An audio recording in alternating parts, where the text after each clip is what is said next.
G'day and welcome to another episode of Kiwi Car Life. And imagine living in a city where every single speed limit is 30 kilometers an hour. You're late for work in the morning, so you jump in the car, give it a bit of beans out your quiet residential street and get halfway through first gear and you're at the speed limit.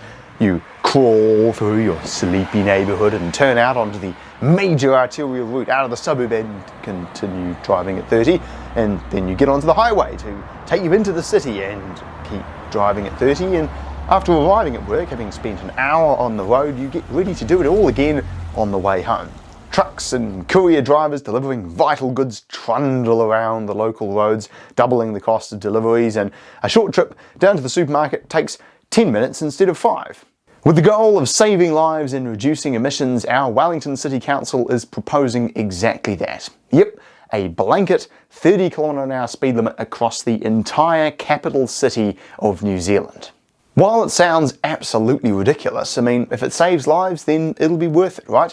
Well, let's take a look at a map of all the deaths, serious injuries and minor injuries that have occurred in Wellington over the last 10 years to understand how many lives are currently being lost and where they're occurring. Anyone who knows the city well will spot a trend. As you might expect, most of the deaths and serious injuries are on the motorways or in the city centre, where there's high speed and or lots of people involved. On the major routes through suburbs, there's a few minor injuries, but in residential streets, almost nothing, suggesting reducing the speed limit on all the quiet local roads will have little to no effect. And besides, on average there's 1 to 2 deaths per year, which, while terrible, is it really worth slowing down 300,000 people every single day to possibly save a life every year or so? Now on to their second motive for doing all this, emissions. And this one's easy. Cars get terrible fuel economy and in turn produce a lot of emissions driving around everywhere at 30 k's an hour. Let's do a practical experiment. I'm going to drive my BMW 130i down the same 1 kilometre section of road at 30, 50, 70 and 90 k's an hour. And let's see at what speed the car has the best fuel economy and in turn produces the least emissions. 30 k's an hour, resetting the fuel economy, resetting the trip at the gate. This is so unbelievably slow. Like I'm straying over. I'm having a really hard time even concentrating here just to hold it at 30. Come on, let it end. There's a kilometre.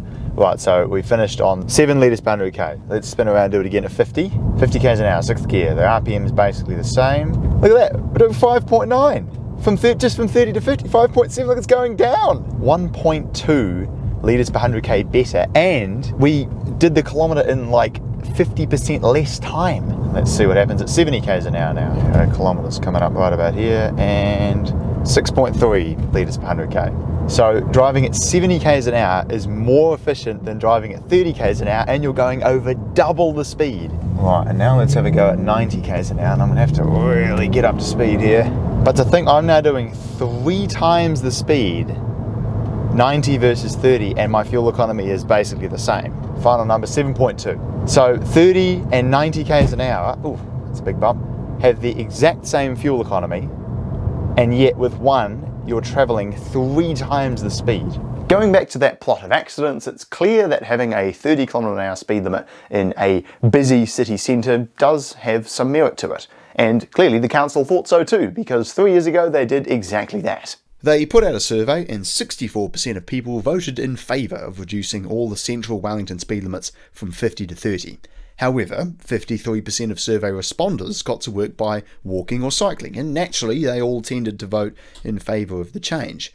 However, walkers and cyclists only represent 23% of actual commuters, meaning they were way overrepresented in the consultation. Car drivers, who are far more likely to vote against, only made up 28% of survey responders when more than 50% of people actually drive to work. Cyclists and walkers are being mobilised to vote.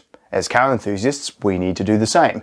So if you don't want the speed limit outside your house changed to 30 k's an hour, we need to start making our voices heard. Essentially, we're in a position where we all want to reduce emissions and save lives, sure, but setting a blanket 30 km/h speed limit on every single road in the capital city of New Zealand is just swinging the pendulum way too far. We need a middle ground. And here's 4 ideas that I've come up with that I think will be a lot more effective. Cyclists are 5 times more likely to be injured or killed than pedestrians or motorists, and pedestrians usually only get injured when they leave the footpath. So if we stop people jaywalking and get cyclists their own cycle lanes on major roads to keep them away from cars, that should get rid of 40% of all deaths and injuries. Variable 30 zones around schools is also a reasonable idea, although only at peak times. For example, it makes no sense to have a 30 zone around a school at midnight. Solar-powered signs that come on at certain times of the day, or even a coloured section of the road, may be a good way to implement this. Even then, kids aren't getting injured in massive numbers walking home from school anyway, otherwise we'd see heaps of hotspots near the schools in the suburbs. Kids know cars are dangerous, and so they stick to the footpaths and cross at safe crossings. Nationwide, 75% of road deaths and serious injuries occur on roads with speed limits of 60 or higher, with most occurring in 100 zones. A large proportion of deaths include alcohol, drugs, speeding, and head-on collisions. And recent moves by the police to target drunk and speeding drivers is great to see, and is proven by our new motorway Transmission Gully, which has had 0 deaths or serious injuries since opening over a year ago. Improving motorways with barriers either side, wide lanes, and good visibility is paramount to reducing deaths on the open road. And finally, rather than slowing people down in case they hit something, we need to stop people hitting things.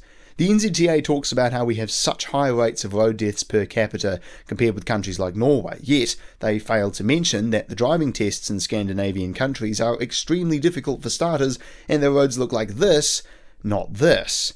Frankly, our test is unbelievably easy to pass and allows a lot of very low skill and bad habit-riddled parent-trained drivers to hit the streets. People who have no idea how to overtake on the open road, no idea how long they can drive before getting fatigued, and no idea how to react in unexpected scenarios. So what can we do about this? Well, if this is something that concerns you, the first thing we can all do is participate whenever our policymakers give us a chance to deliver feedback on proposals like this. If nothing else, it would be good to have responses that more accurately reflect the communities on the road rather than just the loudest voices, which often tend to be minority groups. So now's your chance. In the description is the link to the official survey on this whole 30km/h business. Make your voice heard. I encourage you to do it, whether you're in Wellington or just travel here occasionally, because it really does make a big difference. Thanks for watching, and I'll look forward to seeing you again next time.